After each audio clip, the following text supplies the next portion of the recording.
Меѓутоа, она што како наслов беше најавено во написот на словенечките медиуми е дека лебот не се прави со брашно, туку со рака. А, која е вашата филозофија? Што е она што лебот кој што го произведувате е поразличен од она што ние го имаме досега како традиција? Така, фала на прашањето. Лебот што го произведуваме е малку поразлично од оно што го произведуваат комерцијалните пекари.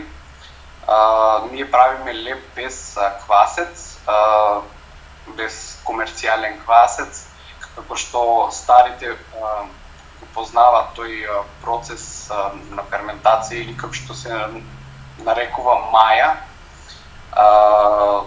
Тој е како природна ферментација. Природна ферментација, а дали долго време треба да помине додека се ферментира и додека лебот се испече?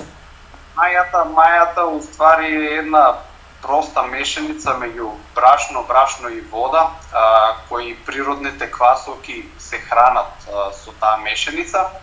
Па процесот на печење на леб трае повеќе од 30 сати. Така да во тој процес на ферментација се устваруваат и избогатува лебот со ароми, вкусови и така натаму, што го прави тој продукт поразличен од комерцијалниот. Какво брашно се користи при тоа? Користиме различно брашно, од бело брашно до црно брашно, тип 850, до ржено брашно, полнозрнато, така, правиме мешаница.